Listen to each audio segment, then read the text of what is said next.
Power of the vision. Yes. Let's talk about this. I've heard you speak in your trainings and in everything that we do in the academy, and you're always talking about the power of the vision. And a lot of people, you guys, have been writing to us, asking questions. Yes. Can we unpack this today and have a conversation? Shall we do that? Very true, Fungai, because vision is very important. Because most of us, we find ourselves living in the past, in our present. Wow. Very scary. So I think it's very important that we are trained to think ahead. What do I mean? This is when you have vision of your future in the present.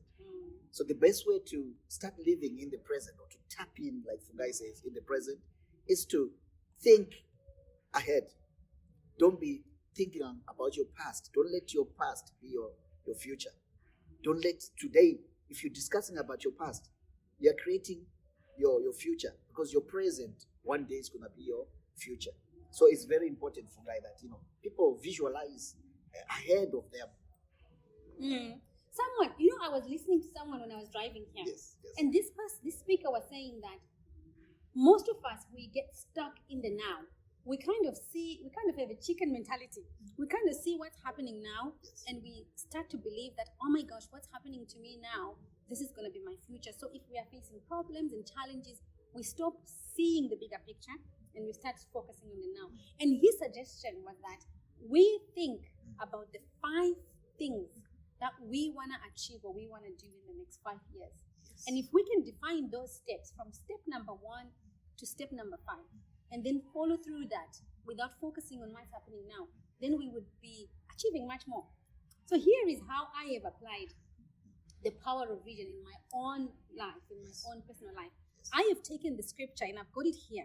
And it says, "Then the Lord answered me and said, record the vision and inscribe it into your tablets." Yes. And it says that the one who reads it may run with it. Yes. And I took this scripture literally. And what I did was I wrote my story. Remember, in 2014, I published my website from Millionairemindset.com. And the reason why I was publishing this website was because I was in a place where I wanted to tell my story. I wanted to become real with what I had experienced. And then I wanted to use that journey and that story to become a springboard for me towards my success, for the world to see where I am now. And guess what? This scripture became true, so that those who read it, they run with it. So somebody read my story. People have started reading my story online, and they started reaching out to say, "Fungai, oh my gosh, your story has given us so much courage, has given us so much joy."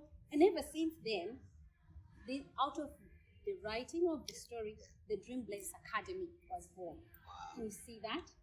So basically, we are running with the vision. You are now running with the vision. Wow. So you guys in the academy are now running Running with the the vision. vision. So I believe that there is power in writing down our vision. I think there's one thing you are talking about. I always say to people, your first event in London, there was a big, massive banner put behind, and there was something written there. And I always say to people, what's Fungai's story? And there is something about your story, your voice. So I want to talk about this one, because most of the people who come to us, some of them, they've been silenced. This is the problem. Wow. They're not telling their story. Wow. They're not telling their vision. Wow. So no one reads it, and no one will run with it. Yet they're busy looking for vision.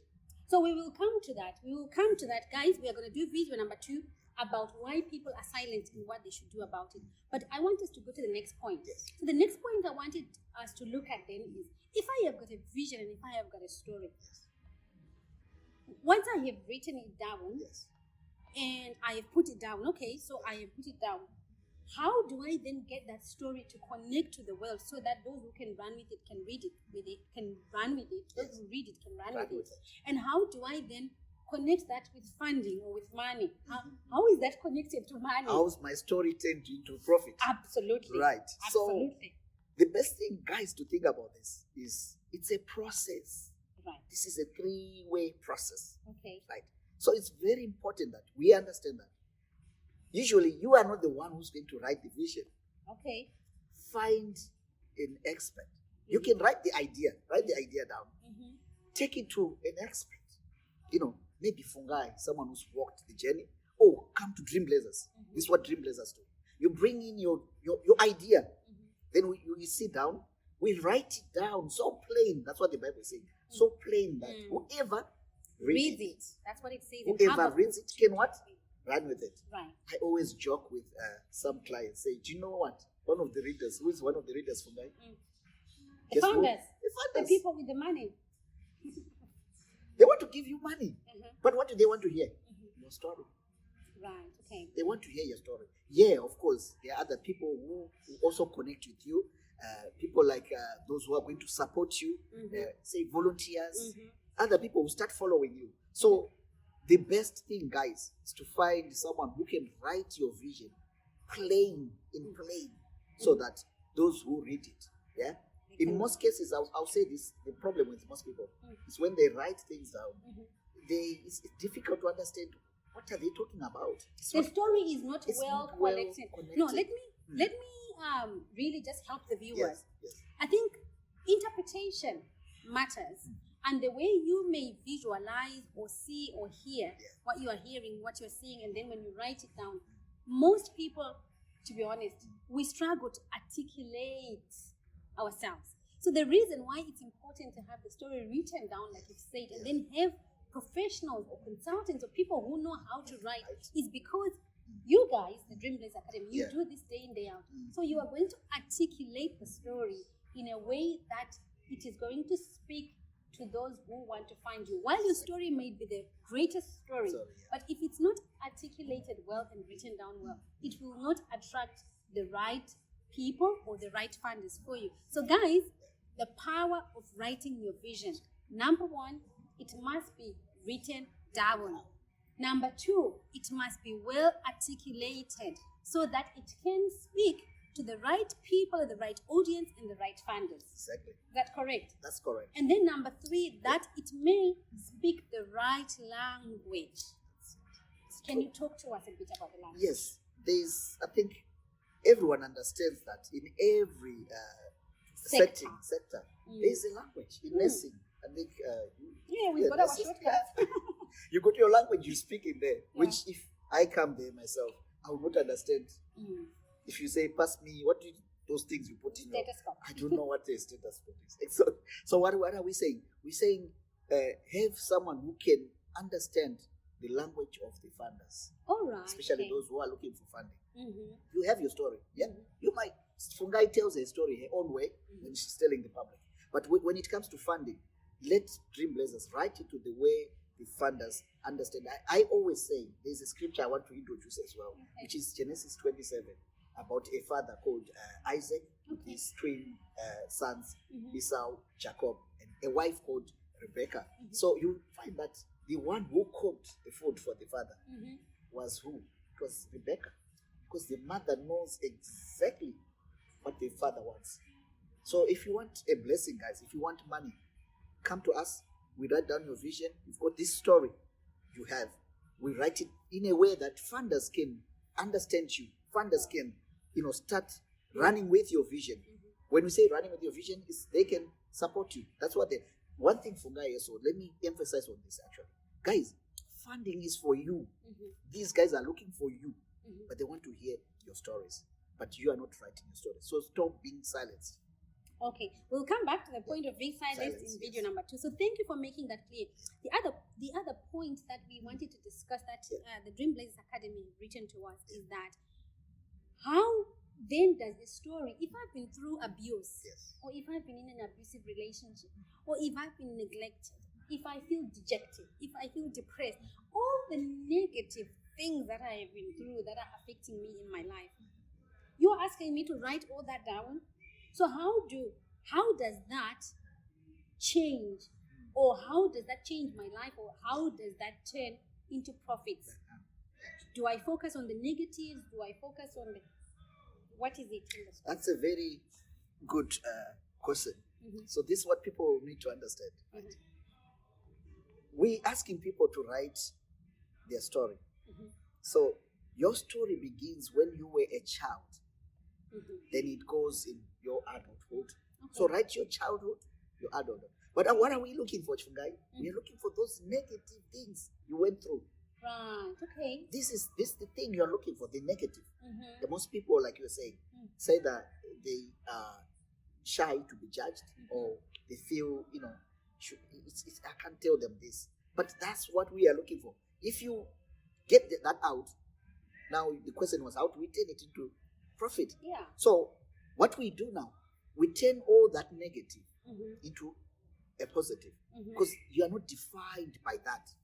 The reason why you will put through all these things is so that you can change. I always say to people, listen, if you were bullied when you were younger, it never stopped with you.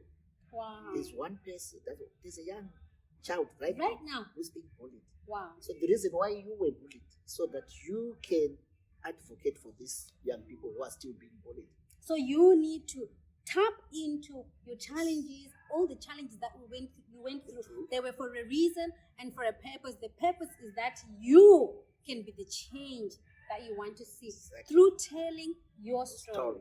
And there is funding available. Then the funders are out there looking for people like you who have a story whom they can use. And not only a story, Morgan. I always say that experience is the best teacher.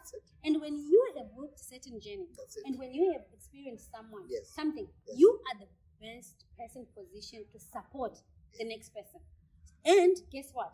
There is nobody else like you who would have gone through the experience exactly the same. So there are specific people who are dotted around the globe who are waiting for you to tell your story. And when you've told your story, that is going to be the beginning of your freedom. That's it. Isn't that amazing? It's amazing. And you know what a story does as well? It starts connecting with those people you're saying they're around, the world. Wow. We start connecting. That's the one reason, I will be honest with you. I heard you first. When you started writing the story, people started connecting with me, telling me, you know what, you should listen to this lady. Then I started listening. Then I started running with the vision. That's when I started looking, how can I connect with this lady? Wow. Because in some ways, our stories, they connect. And the power of that is that as well, I think, if we focus on the change that we want to make on the globe and on the planet, the power of the internet has allowed us that it doesn't limit us to a group of people or to a location, because our challenges as a human race, they are the same. If you have faced abuse in Africa or in Asia or in Europe, there is another person facing exactly the same across the globe. But that person is waiting for that one person like you to advocate for them by telling a story. True. The last question. The last question people ask me is that, Fungi, you talk about all this funding and all this dream blazer. How does this connect with business? How does this connect with business? So guys, this one is for me. And how does Bible connect? And how does Bible connect with business? So this one is for me, guys. Here is how I'm exactly going to answer it. So a lot of us, myself included, guys, I have started a business for the sake of making money when I started business at the beginning. But I am so blessed and so glad that sooner than later on my journey, I realized that the best way to do it was to focus on the things that concern me, and then think about how do I change the world using my experience and my knowledge, writing my story. And when I did that, my business strategy changed. Wow. Yeah? Wow. So you guys asking me, how does this connect? So the best way to start a business that you are going to enjoy, that is going to have longevity and that is sustainable, is to start a business based on solving the problems that you have been positioned on this planet Earth to change. And when you start that business, it means that the providers, which we call the provision, the funders, are available to fund your idea. As long as your idea is solving a problem, is it solving a problem in the community around you? Charity begins at home. So what problems can I solve? Myself as an example, what problems can I solve in my community? I am being an advocate for the entrepreneurs, Black entrepreneurs in this marketplace right now, sharing my knowledge and experience. So Morgan, how does the Dream Blazers Academy support people with their stories to access funding? Right. So the best way, like we're saying, I'll put it in these words. So everyone, when we start, like you said, you start with looking for money. Most people, Okay. which we call in our language, our language this side is called provision, which could be money, resources, and so forth. So if you're looking for provision, don't look for provision. Why? The Bible is saying write down your vision first, because in your vision comes out your provision. And I always say to people, stop going straight into production. What are you producing without provision? So there's these three things. Most people, they rush into production, yet they don't have provision. Then they also rush into looking for provision, yet they don't have a vision. So the Bible states it well that begin with the vision First. that will attract your provision. Provision. Then go And into provision- production. So vision Yes. is your story. Yes. Start with your vision. Write Vision, down the your story. vision. Write down your story. That's it. Identify in your story A problem. a problem and how you can become the solution That's it. to the problem. That's it. Seek help and be supported to write the story rightfully and Yeah. correctly so that it speaks to those who have got your provision. That's it. Provision, which is the money and the funders And the labor, and the the labor, volunteers, the volunteers, those who want to run with those it. who run one Yeah. thing. Yes. And lastly, Yes. when you have done that, you probably might run a pilot project for 3 months, Yeah. for 6 months. Yeah. After the pilot project, yes. you can have the outcomes, Yeah. and now you can decide that, okay, out of these outcomes, this is my new product or my new service. And So, that boom. outcome for guy, it shouldn't be also, that's what people miss. They want to talk good about the project. No. Told them the other problems you faced. They're about barriers. What have you identified now? When you were doing your pilot, what did you identify? New problems. So it doesn't matter. So I don't have to only come up Talk with... about good, Good no. Okay, all right. Because we always after problems. Provision is looking for problems. So why would you go to me, to a funder, and steal them the good? Why would they want to put good where is good? So what they're looking is where money is where you are reducing a problem. So when you were running your pilot, what else did you face? What Was problems were you there facing? other challenges? Like, So those other challenges could become new outcomes for the That's next it, for the project. next project. So things like Wow. maybe when we run our events, we are always having problems with childcare. So we need to put money for childcare. Wow. That's the new project coming. Wow. So if we had problems with people attending our event, with our African people, time is very important that we are not looking. We might maybe ask them to gather somewhere, hire a bus. That becomes a new project. Wow. So you got it, guys. Yeah. So there are so many ways of looking at it. So still, a project can still later on be turned into a business Yeah. by identifying further problems and coming up with new solutions and new services. So yeah, awesome. Well done. So guys, we have promised you that at the end, we are going to look at the challenges we face and why we live a lie. But we are going to put that in the next video. So look out for the next video. Thank you so much for tuning in. Remember to tell a friend about this channel. Yes. Remember to subscribe. And remember to attend our workshops. Check the link below Yes. for the upcoming workshops. And currently these workshops, we've got them set for the UK and in Africa. So have a look at our website and see what's available. See you soon. Bye-bye.